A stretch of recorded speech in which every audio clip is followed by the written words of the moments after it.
அன்னபூர்ணேஸ்வரி, பசியை போக்கிய தெய்வம், உலகை பசியிலிருந்து காப்பாற்றிய பார்வதி தேவியின் அவதாரம். ஒரு காலத்தில் உலகம் முழுவதும் பசி, பட்டினி, பஞ்சம் மூண்டது. அரசர்கள் கூட உணவு தர முடியாமல் தவித்தனர். மக்கள் வேதனையில் இறைஞ்சினார்கள். உலகத்தை காப்பாற்றும் அன்னையே, எங்களை காப்பாற்று. அப்போது பார்வதி தேவியும் சிவபெருமானும் இடையே உரையாடல் நடந்தது. சிவபெருமான் சொன்னார், இந்த உலகம் மாயை, உணவும் பசியும் மாயையே. ஆனால் பார்வதி தேவி பதிலளித்தாள், இல்லை, பசியின் துயரம் உண்மையானது. அதை போக்க வேண்டும். அவள் தனது அன்னை தன்மையை வெளிப்படுத்த முடிவெடுத்தாள்.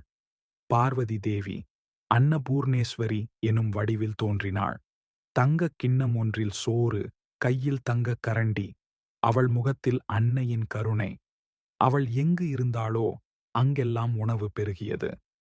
அன்னபூர்ணேஸ்வரி வறுமையில் தவிக்கும் மக்களுக்கு உணவு வழங்கினாள்.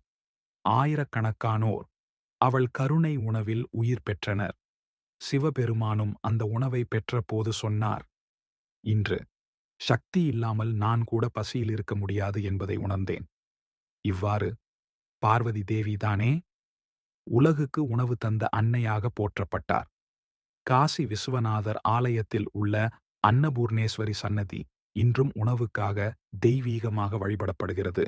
அன்னபூர்ணா அம்மன் உலகம் பசியால் அழியாது இருக்க தெய்வம் தந்த நிலையான உறுதி. பசி எல்லாவற்றிலும் பெரிய துயரம். அதை காப்பாற்றிய தாய் அன்னபூர்ணேஸ்வரி தான் உலகின் உண்மையான அன்னை.